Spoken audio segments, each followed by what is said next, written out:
Yeah, say it with my chest, I was destined to be the best. I'll never rest, regardless of all the pain and the stress. Yes. Say it with my chest, I was destined to be the best. I'll never rest, regardless of all the pain and the stress. Yeah. I'll say it with my chest, I was destined to be the best. Yes. Welcome. It is your boy, Mac Manz, aka Motivational Muscle, and welcome to the new and improved Last Sip. Season 3, y'all. Some of y'all give me a cheer for that. I know certain things I was gonna make it through them first two. The first one was kind of like whatever we doing. Second one, we got more serious with some things. This is the 3rd season, baby. Hope y'all enjoying what I've been throwing down. I love this. I love what I do. Man, I got a special guest today. Before we get to that, you know how I get down. Here at the Last Sip, we never spill the tea. We do take the last sip, so let's salute the agua. That's right. No sponsors right now, although I will sponsor myself. That's right, Manz Media LLC. Get your gear pretty soon.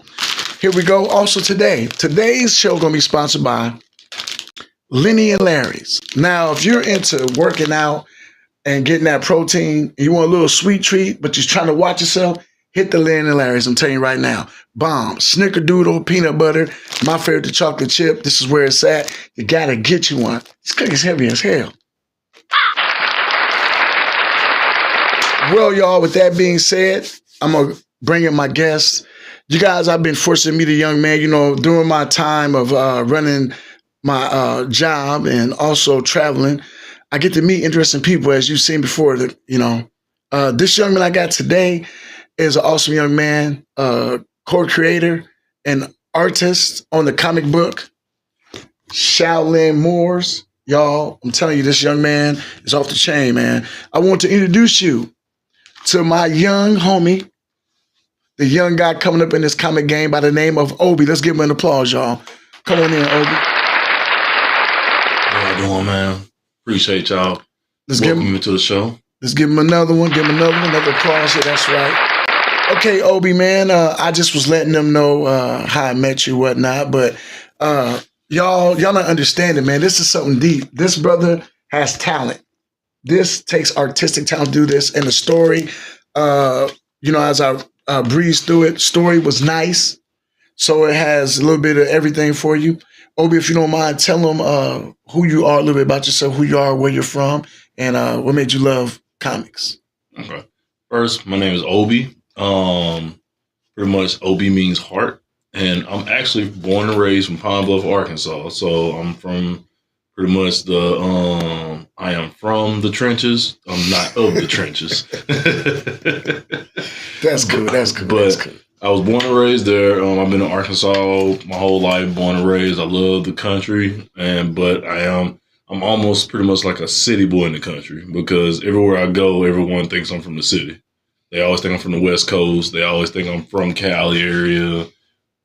Like I literally look like I'm from that area. I would have gave you Cali. When I first met you, I was like, "When you tell you, I would have gave you Cali." Yeah, you know what I'm saying? Everybody think I'm from the West Coast, and it's just how I dress, like my vibe. Yeah. But I'm from little old Pine Bluff. But I'm an artist. I'm a comic creator. I'm a technician, an IT guy. I'm pretty much a little bit of everything. Okay. Pretty much a nice little Swiss Army knife person. All right, man. All right. I see you. One of everything. Okay, man, so now let's get to nitty gritty. With these comics, How did you was this something that as a kid you wanted to do, or did you just decide one day I'm going to sit down were you a good artist? Is that what started you doing this? As a kid, I was the average artist. I think anybody that was growing up during the 90s, anime was on the rise. We had a lot of good anime such as Cowboy Bebop, Samurai Champloo, good old like Dragon Ball obviously is one, Yu Yu Hakusho, Trigun. There were a lot of anime, so anime was on an influx. Now anime is pretty much taking over. It's everywhere now. Yeah, everywhere, bro. You can't escape it. So, but during that time, it was still on the rise and upcoming. So a lot of us just replicating. I think Naruto was coming out during the time. So I pretty much was drawn during the time of Shonen Jump. They had Shonen Jump comics that used to come out, which was like a compilation book of all the hottest shonen mangas, which it was Naruto. They had Yu-Gi-Oh in there too. Yu Hakusho was actually in there too. So Dragon Ball, I think Dragon Ball was in there for a little bit. Sandland. They had a nice little compilation of stuff. So me and my buddies, Daniel, Melvin, we all used to draw. And pretty much I came out the womb drawing. I just like drawing. I was like drawing, I like creating things, like making stuff. I just had a natural gift for it. So comic was an idea. I mean, you think about it when you're a kid and, you know, but my biggest failure at drawing as a child is that I couldn't draw characters that look like me. I drew characters that literally looked like the general, regular Japanese or white anime characters. Like, they never looked like me. And the interesting part of when I came back to this journey of art, because I went on a hiatus from my senior year of high school into maybe a couple years into college. So it was like about 3, 4, 5, 6 year gap. Like, I'm not a non-traditional student. Like, it took me more than 4 because I was working. I had to survive and go to school. Okay. And pay school out of pocket. So I had a bit of a different situation. So when I came back to getting inspired in art, which was around about 2015, I got back into it. My biggest focus at the time was like, hey, I got to draw characters that look like me. They got to look black. They got to have the nose, the ears, the lips, the hair. I wanted to figure it out. So that's why I started. I started painting them again, and then eventually shifted from painting to digital art. And I just ended up just taking those skills and I just took off with it. And I just kept drawing. So that's what I'm saying. When I started this idea, this concept, I had a vision, like back in 2015. I had a vision and I saw it as clear as day. It was like the universe just showed me, and it was just like, wow. And I was like, man, this animation is crazy. And it was like a good 10-second clip, and then it was like, it just went away. I was like, yo, like where is it? Like, that's it. Like, bring it back. But I hung on to it, so I looked at my characters, and they looked absolutely nothing like what I just saw.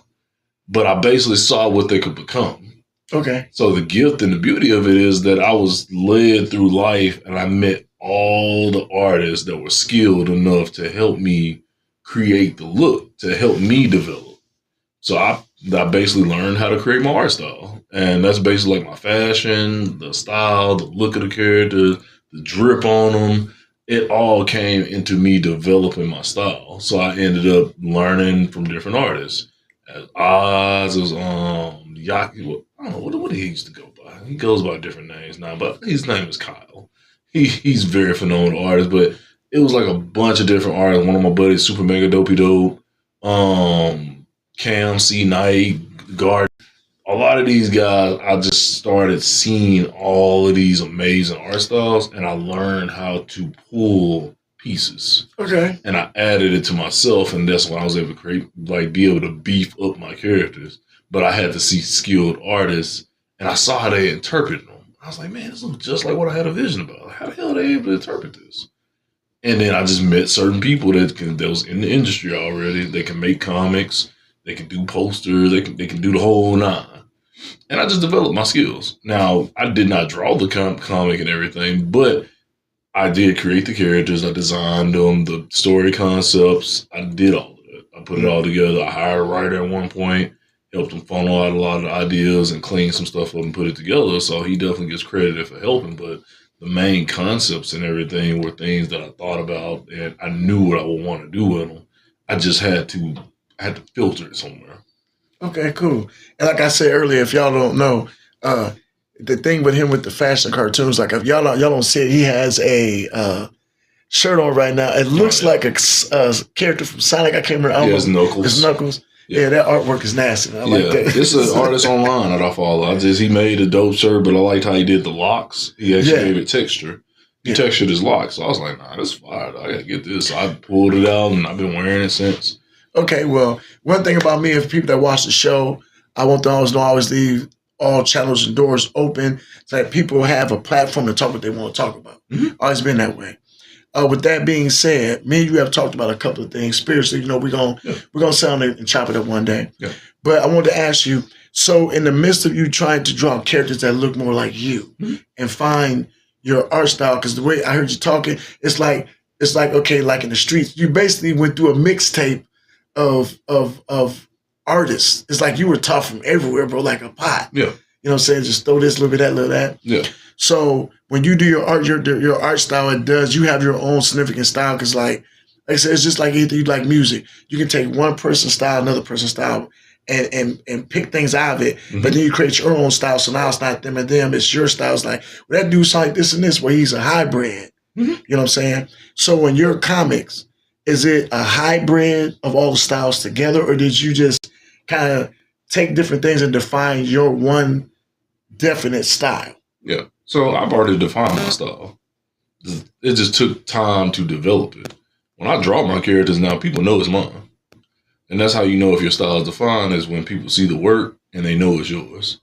Okay. And people know what my styles look like, all the different variations of my style. Like they know it's mine when they see it.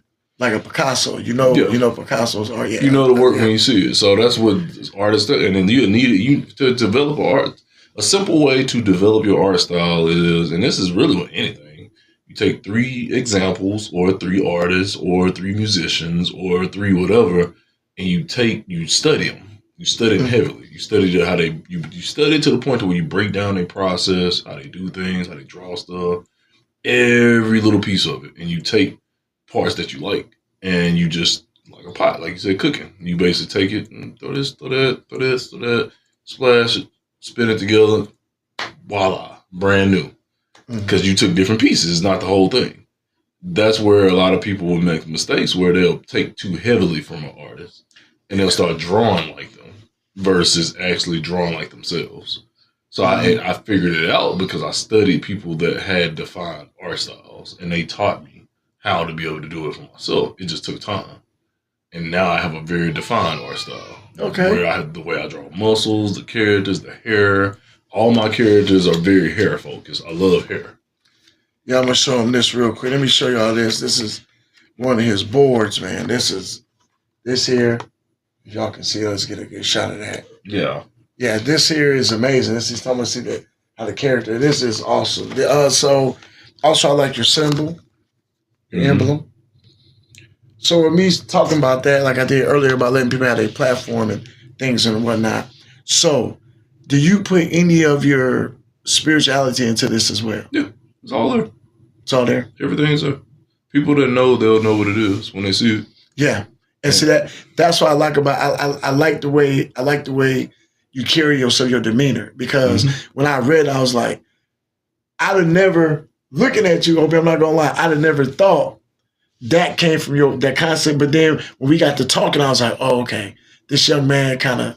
And then we were kind of hitting on some things. I was like, it was kind of some of the similar stuff. It wasn't identical. Like I said about the war, the 2 armies, whatever. Yeah. It wasn't a similar thing, but we was kind of hitting on that same path of some stuff. Yeah. You know what I'm saying? That's something to pick your brain about some things. But that's cool, man. I like that, man. I like that. I like the way you did. So, like I said, man, coming up and doing that. So I heard you say about IT. So being an IT person, how does that help you with your as far as the comic? Does it help you with the graphic wise, or do you use it for? Do you ever blend the two together at all? No. IT is strictly funding. It's my career. It's what I like as far as computers and everything.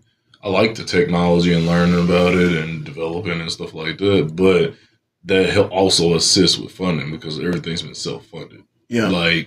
But we've been doing a lot of nonprofit type of work to where we're finally being able to get paperwork finalized to where we can finally start really stepping into that realm, because we help other people. We teach people how to be able to create their own projects like we did. We're fully self-published. This is our own company. We got the prints done. We got the shipping. We do the whole 9. We got trademarks, copyrights, everything. Nobody can just walk up and take this. They can't take anything without getting sued. And that's what we teach other people, is how to protect their work, but also how to be able to do crowdfunding and raise money and be able to put their work out. Let me give them y'all know what? Half y'all need one of these and one of these to the face. Because if y'all listen to this, how old are you, Obi? 35. Okay, y'all. Now, I call him young man because I'm older than that. So this young man is sitting here talking. We're talking about comics.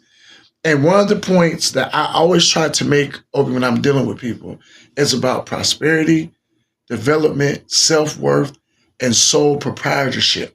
I'm going to tell you why I say that. Because I believe in able to stop a chain of events or a chain of certain things, you have the ability to do so. If you are what they call a self-preserving person, where you know something's not going to be right, so you try to make certain type of plans or some type of, strategy so that you are self-sufficient and you also preserving yourself and what is important to you. Mm-hmm. So to hear you say that was something that I'm glad you said, because I've been wanting that to be expressed to more people. It's like when you decide to take on a project, take it on. Take the whole project on. Don't have an idea and never see it all the way through to fruition. Mm-hmm. It's like you said, all this, yeah, because you actually care enough for your life's work and your thought process, your whatever it was you're going to do. You thought enough of it to like, okay, you know what? I'm going to give it 100%, make it full. And then when you do it, because it's all your hard work, nobody has the right to take it. Right. And also what you're doing is you're also doing something that in the long run, see, a lot of people don't understand it. It takes a while, but this will make you self-sufficient in a lot of different ways. Sole proprietorship, as far as this is your baby. You can literally go out one day and write your check, do whatever you want to do.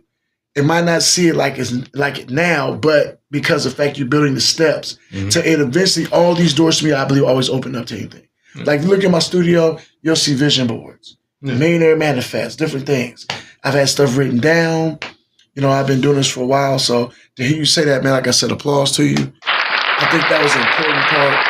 I never thought about asking you that, to bring that out of you. But the fact you said that was an extra little gem and nugget and jewel that they give for free. Yeah. You know what I'm saying? So yeah, this is what I do. Like, I live this. Like, this is it's not something necessary you would even have to bring up, because this is what I live. This is what I do. Every time I go to a show, or every time me and my partner go to a show, this is what we're teaching people. This is what we're doing. We're helping people. We're helping putting power back in people's hands so that they don't have to just clock in and clock out if they don't want to. That's free. Give at least free will. If you want to do that, cool. But if you want to actually be able to, you got a choice. You can do that and have your own thing, or you can just have your own thing. Yeah. And just build and focus on that. This took 8 years. It took 8 years of just building. And a lot of that went to just self-development. Majority of the time was self-development. In the last probably 2 to 3 years was actually producing it. Majority of the time working with people time schedules and coming up with capital to make sure everybody got paid. Nobody did this stuff for free. Everybody that worked on this project got paid. Mm-hmm. Everybody. And see, I like that. I like the fact that you made it communal. So a lot of people got a chance to, take advantage of it. Yeah, I got friends in the industry. And it's all my buddies that do art. And I made network and I make these important connections over here. I just hit them up. Like, how much you charge? All right, bet. Here you go. Pay. Let me know when we're looking at. And that's what I'm saying. They got other projects too. So I care about their success. I want them to win and be successful with what they're doing outside of just me. It's not about just me. I want to be able to see other people be able to build and stuff too. Yes, this is a good opportunity so you can be seen at another platform. But at the end of the day, I respect what they do. And I got love, genuine love for them. So I want them to succeed. But here's the thing I like about this. It's just like now you shocking me because I was expecting one thing out of you, but I'm getting something else. Y'all forgive me for leaning all over to the side. I apologize. So, but no, I was speaking to someone, sport fans. I'll bring sport fans could be the most fickle people. It's fans short for fanatic. So, Yeah. But, okay, like the Chicago Bears, man. I'm a Bears and Texans fan. So that's just me. The Bears brought a new quarterback in. Everybody know Caleb Williams. They brought a new quarterback in, young guy. Mm-hmm. First couple of games, he wasn't doing that good. Everybody ready to throw him over the boat. You know what I'm saying? Like, get gone. Now, all of a sudden, he's doing that. And before when he first started, was going through some things like, we miss Justin, bring Justin back. Sometimes you got to have that separation and let somebody do what they got to do. But anyway, I was telling people what happened to patience and persistence along the process. I said, what do you mean? I said, okay, look, you got a young man coming from one level of sports to the next level of sports. Mm-hmm. Now he has to learn everything over again and able to proceed and able to progress. He has to learn all this stuff like a process. Mm-hmm. So when he's not doing good, everybody's ready to, remember this is his first 2 games. Like if you was a chef If you tell me to go in there and cook a souffle, I never cooked a souffle, you give me the ingredients first couple times, I'm going to kind of jack it up. Once I catch it, it's on. You as an artist, same thing. You said that at first. You was like, I couldn't, I was trying to do this, trying to do that. You got different people mixing it into you. I wrap all this, what I just said, into one little thing.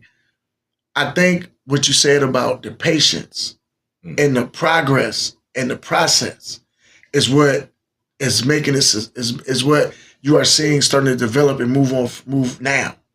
Because in fact, you said it took 8 years just to, and then like I said, you guys, when y'all, like I said, I don't know how, I'm going to share links of stuff he has if he wants, if you guys want to see it. I got links and everything. Yeah, bro.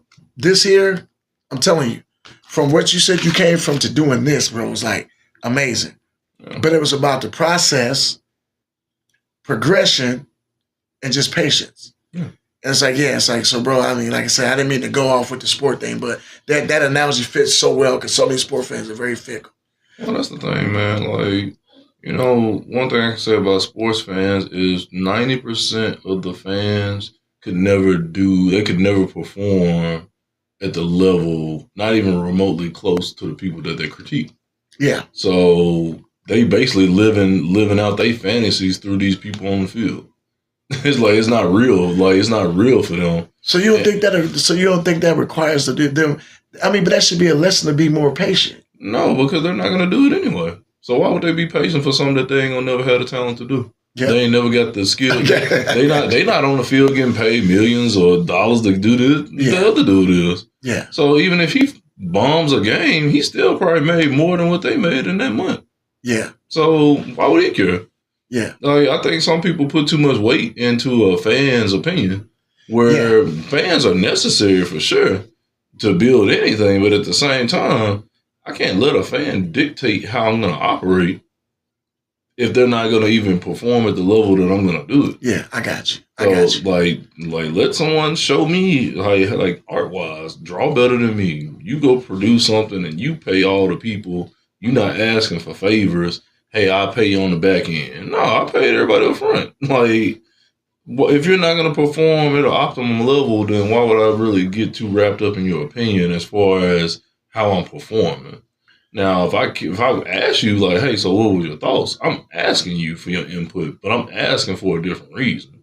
It's not about how I'm performing. I'm asking about the product, not me. It's the product. Do you like the product? If not, share your thoughts. Then that's different than like me personally. So that's how I would view it. I wouldn't really. That's like people critiquing people that go to the gym. Like, you don't even work out. Like you're not gonna be disciplined enough to not eat McDonald's tomorrow. Like, yeah, I got you. But for the people that get up early or that go right at lunch and they commit to it and they stick to it, it's like, hey. Like, why would I get wrapped up in that? Like, why would I really get so involved in that? Because that's the thing. At the end of the day, people gonna have something to say.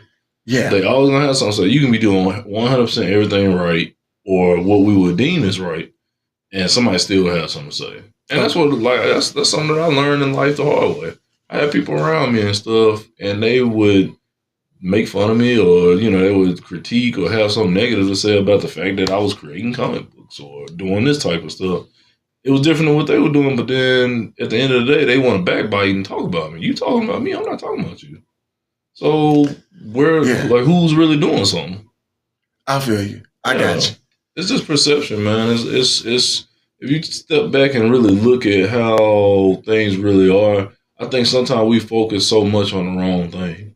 Mm-hmm. Even when it comes to like the culture, we talk about black people being behind and this and that. We know that, but how many people are really doing the work to try to get ahead?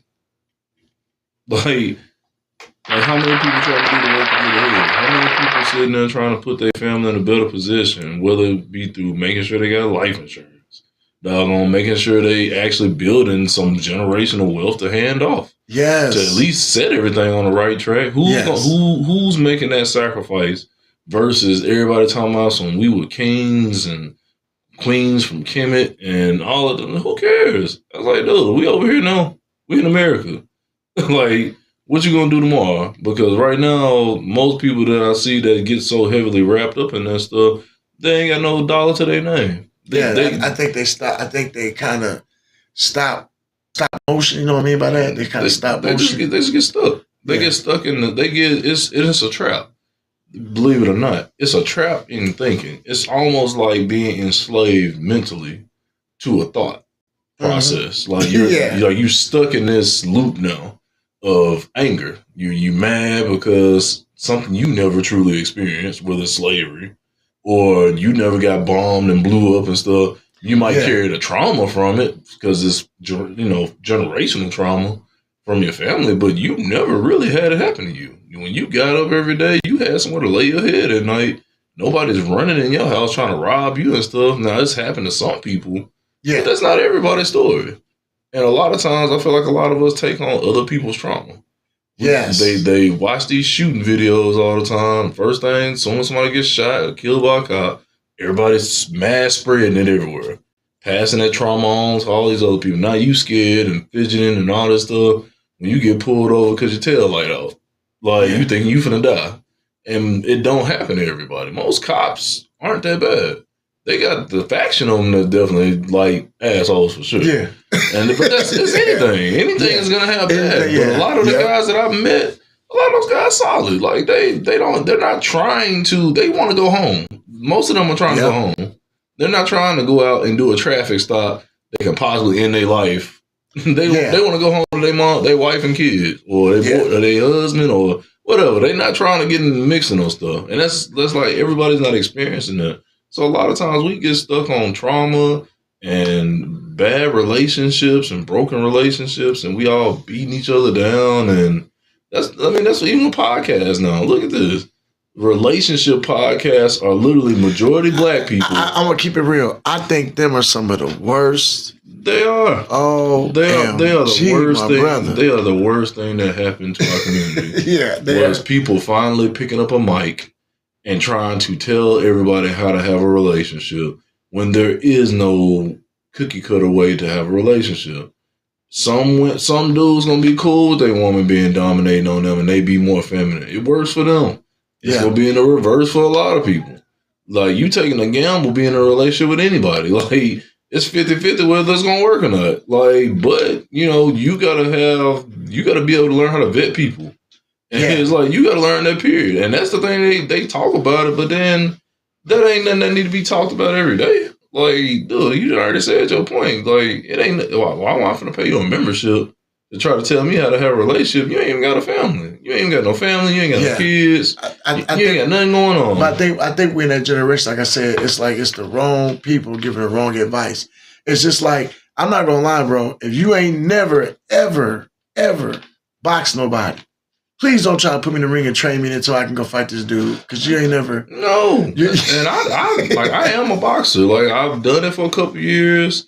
I'm on a hiatus right now, but I'm about to get ready to get back in the ring. And when I say, if you have never been in a ring, please do not talk to me. Like, don't even talk about people that's boxing.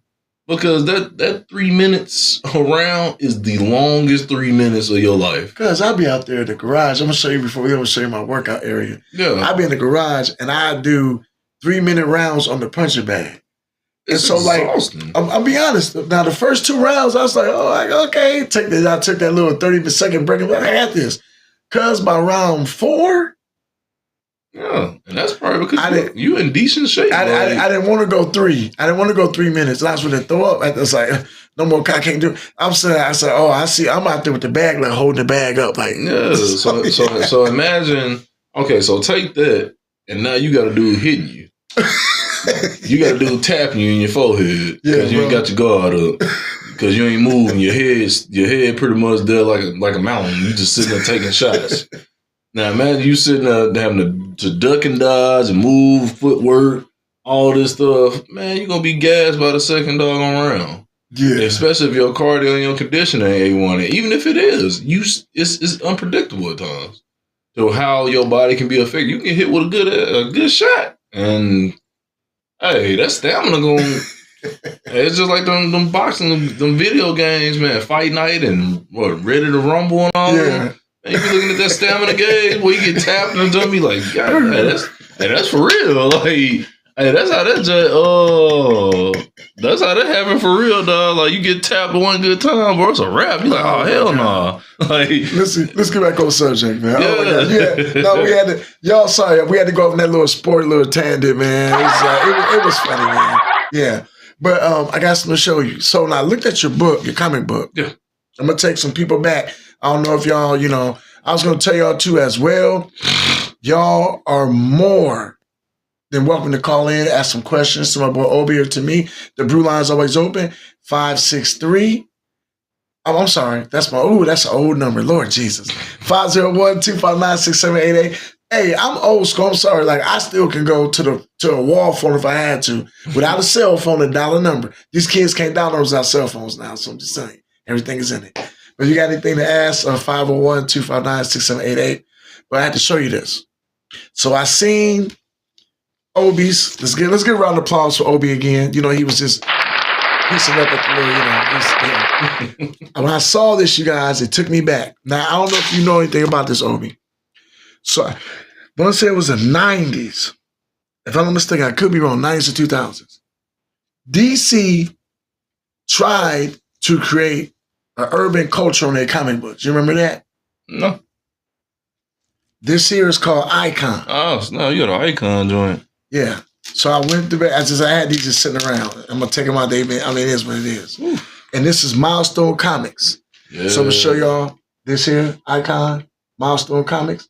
These were when that's when they tried to, they actually hired, now I did the research on it. They actually hired a bunch of, black comic book writers to literally try to make a comic line for us. A lot of people don't know that one of your favorite heroes, Static, came from this idea. So if you ever seen the cartoon Static or any of the Static shows, it came from Milestone Comics. Static was one of their characters.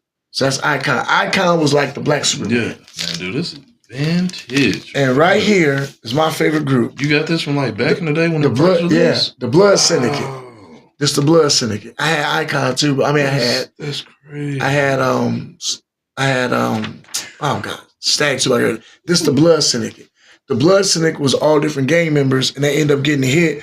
Well, all these comics came to pass. Milestone. The thing was, there was like in New York, in California area, some type of meteor or some type of toxic something blast happened. So all these random people start getting powers. Now Icon is from a different planet, supposedly, and that's this little, whatever it is, Centurion, whatever, like how you got, yeah, go ahead. How you got, what is it? Who's the guy that rides around? The Silver Surfer belongs to Galactus. Yeah. So that's how she was. But now the Syndicate, these are a bunch of people. They was like in separate groups, and they end up getting together. There was some separate gangs and stuff. Found they had powers. So, oh yeah, I'm not done. I got the original trading card that came with it. Here's one of the boards, the little board, the like, artist board. You bought this when it came out? Yep. Man, you still hung on to this one? Here's the here you go right here. It's a mint condition too. Ooh. You got to go to a Comic-Con and get this signed. And this is all of the groups that they had at the time. That they they never get all these twins was dangerous. This is a whole little squad. Anybody knows who that person is right there in that corner? Right there? Static. One of the original characters from Milestone. Did you see the new line? The new Static line? No, I have not seen it. Yeah, Nicholas Draper Ivy, he's been doing the new ones. Okay. He did the first season of the first run, and I think they actually got him coming back for the second run. But they basically revamped a lot of that. So when I saw your comic, this came to mind. I'm be honest. Man, I appreciate that shit. That's real shit get compared to some vintage, boy. Because when this came out, like I said, I still the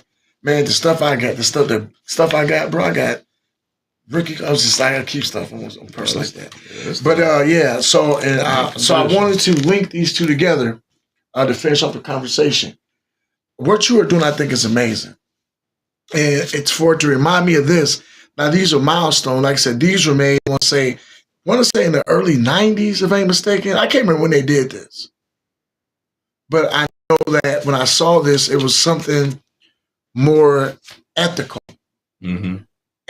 You know what I'm saying? It was something that as a young black kid, when I saw this, I was like, oh, this is, a black Superman. You know, I'm like, oh, and this right here, this is our black X-Men, you know. And it kind of gave me a pride about myself. Not to say, because, you know, you grow up, and it's no disrespect, not to anybody that watched my show, there's no disrespect to anyone about anything. But sometimes you just got to have conversations where you be real with yourself. And when I grew up, there was never really any black superheroes. Everybody was, I'm back in the old school that I remember the first Miss Marvel was actually black. Mm-hmm. I remember when one of the Green Lanterns was black, you know what I'm saying? Yeah. It's like we never really had those superheroes. So you grew up with Spider-Mans and Batmans and Supermans and stuff like that. I think John Stewart's the black one. The black Green Lantern. Yeah. I think it's John Stewart. Because Hal Jordan's the Caucasian white one. But I thought that was awesome, man. I saw that about you. Well, Obi, man, before we head out, I want you to go ahead and drop you got a couple of pages, you got a project coming out. I give you 2 or 3 minutes right now to go ahead and see what you got to say. Yeah, let me go ahead and tell y'all about it then. So, Shaolin Moorz, this story is going to follow the story of, I always use this page. This story is going to follow the story of Ya. Ya's the blonde-haired kid.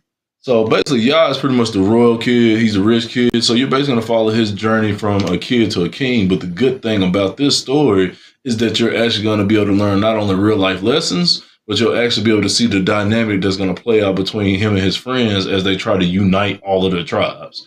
So the Kingdom of Twilight is a very structured world. His father, King Ra, united all the tribes, and basically there are 13 tribes. The Kingdom of Twilight itself is pretty much over all 13 tribes, and his family leads with the 13 tribes. They are the Twilight tribe in a sense. So his father, King Ra, united all of these tribes, and every tribe handles a different sector, whether it's resources, it's food, clothing. They handle each one, and everybody's cool with it. Nobody has a problem with it. It circulates, keeps everything in good, steady motion and good flow. Now, the problem comes in when the villain Borgia, he comes in. Now, yes, he is a Caucasian Italian guy, but he actually represents corporate America. It's not an actual just because of that. He represents corporate. And pretty much when he comes in, he sees all these resources and everything united in how well wounded this machine goes. So he's like, you know what? I need all of it. I need this, what they got going on, because I like what they got going. This is a good system. I can use this for myself. So what he does, he ends up coming in and he poisons it. He poisons it from misinformation, through propaganda, through poisoning the resource. He basically comes in and it's very like microdoses, and it causes a friction between the whole kingdom itself. Like all the tribes, he just comes in and he poisons it. Now the kids unite together because he's the upcoming king, but he also takes his friend Clotho and Void. Now the cool thing about them is that he's the rich kid, he's the silver spoon kid. He has a very rose-colored glasses worldview. Everything always goes his way. It works out his way. He wins all the time. Now he's going to have to look at the dynamic of one of his friends, Void. Void is the exact opposite. Void is from the trenches. He's had the hard life. He's had to earn everything he's gotten. He's pretty much been abused, mistreated. So he doesn't look at the world like that. He's seen a very different world. And then in the middle, you have Clotho. She's the female friend of the group, but she's pretty much the best friends with Ya. She's had a taste of the high life because she's best friends with him. So she kind of gets access to the royal treatment and all this stuff. But she understands Void's viewpoint because she's not of royalty. She knows it. So she plays that middle ground dynamic. So now you're going to watch how all of these three come together to bring back the tribes back together as they fight against this villain that's basically came in and poisoned everything. So they're having to work together. But the good thing and the thing that's going to really highlight everything is that you're going to see how a person's core values and who they are and how they operate play a part in the decisions that they make. Like when we're raised by certain demographics and our backgrounds and stuff, we see the world a very different way. We operate in such a very different way. And that will cause us to make decisions that can be either for others or against others. Like it just depends on what it is. But a lot of times it's depending on where you're from. It could be a lot of selfish decisions or some that be inclusive of helping everybody. So now you're going to watch how they handle situations as far as how they defeat villains, how they pretty much battle all these obstacles, how they approach different villages. Like you're going to see how it all plays out with all these different mindsets from 3 different viewpoints. You're basically getting all 3 different classes. You got high class, middle class, low class, or what will be viewed that way. And you see how these different backgrounds are going to affect how they work together. They still got to work together through all of this. And that's the whole point, is that we all come from different backgrounds, demographics, and everything. But when we come together, we still can accomplish a great goal. And that's life. That's what we do. We go to different jobs and stuff, and we meet people that's from different places, but we still can get the job done. And that's the whole premise of this whole story. Is like, hey, we work together, we can accomplish this goal. Now, this ain't finna be no sunshine and rainbow story, because you're gonna get a lot of real in this. But that's the main overall premise, is that we are pretty much making this story to show how 3 different kids from 3 different backgrounds can come together and make a difference in their world and bring everybody together. Cool, I like that. Yeah. And the good thing about this project with If Life Comics, we are a nonprofit as well. So basically what we do, we actually teach others how to be able to do this as well. They pretty much learn how to make their own comic books, how to monetize their artwork. We encourage people to live authentic lives. We want people to hang on to that bit of authenticity that they have and don't let it go. Even if you do got to work a 9 to 5. If you like to DJ or break dance or do music or draw or whatever, we want you to hang on to that, because that's going to give you peace of mind and going to give you something to live for.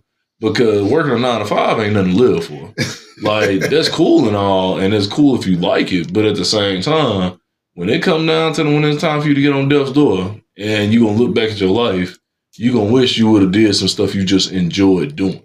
Yep, I got you, man. So I got you. Yeah, so that's what we do. We teach. We go out to Comic Cons. We go to trade shows. Like, we travel and everything. We put our own finances and stuff in there, and we went to all these different places to help people. And the biggest example is our mentee, Josh. Josh will miss you. He has a project called No Retreat, No Surrender. Met him a year ago, taught him the game, showed him how to work. Within a year, he's released 3 comics since then, and he's sold out. Every time he does a show, he sells out by the second day out of a 3-day event. Sells out all of it. Every issue, gone. Boom, boom, boom, boom, boom. And he's learned how to apply what we taught him to himself. And because he's already got a personality and stuff too, and he used it right. Like, he did everything the way we wanted a person to take the knowledge and apply it to themselves. And he has the initiative. Today, he just posted pictures today. He got interviewed on the news, people talking about what he's doing.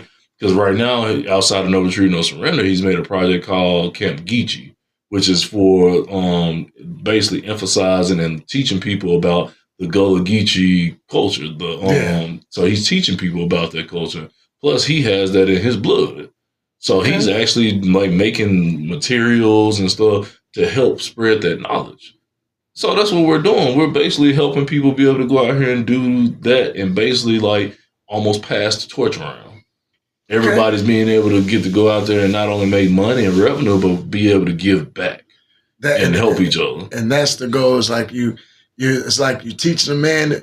You can teach a man to fish, and he'll eat forever. Yeah, it's like So I like that. I like what y'all doing. Man. Yeah, that's cool. Definitely check us out on iflifecreations247.com. You can pre-order a copy on there. We also got hoodies and everything about to get ready to release. We got a whole new line about to drop. And you can also follow me at IG on IG at obgamesmaker_247. And you can follow me, actually, obgamesmaker art _247. Or you can also follow us on our other business page, If Life Comics, which If Life Creations, 247 on IG as well. And what I would do is I will put a link in this video on Facebook and on YouTube. So man, I just want to say, man, it was a pleasure. Let's give him some love. Cheers. Get him up. Hey, listen, bro, this is the first episode of the new season. You are the first in-house guest. So I don't know, you put your shirt over there, but every in-house guest, I already gave it to them. They get a Manz Media shirt. You're the first, but you will not be the last. Obi, man, I got to get you back on again, and we're going to sit down next time. We're going to talk. We're going to talk about comics. I'm gonna have a little show. I'm going to invite you on. We're going to pick brains on some other things because you're an intelligent young man. Like I said, I give a round of applause to you. One more again. Let's hit him up. And y'all know how we do, man. I enjoy y'all. Much love to all y'all. Please like, share, comment.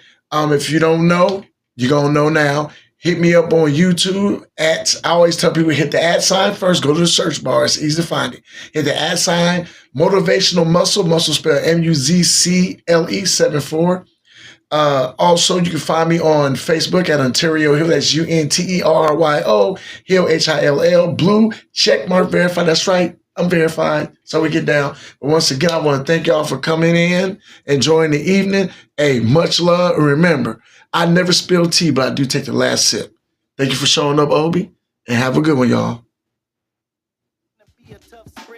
Now I got your attention. Let's switch dimensions. I think they need me in this competition. Thanks to influences, it's my ambition. Also envision my path so I complete the mission. Yeah, I'll never rest, regardless of all the pain and the stress. Yeah, say it with my chest, I was destined to be the best. I'll never rest, regardless of all the pain and the stress. Yeah, say it with my chest, I was destined to be the best. I'll never rest, regardless of all the pain and the stress. Yeah, say it with my chest, I was destined to be the best. I'll never rest, regardless of all the pain and the stress. Yeah, I'll say it with my chest, I was destined to be the best. Yes. And my phone blowing up my face. Man, I'm like, man, y'all fools, man.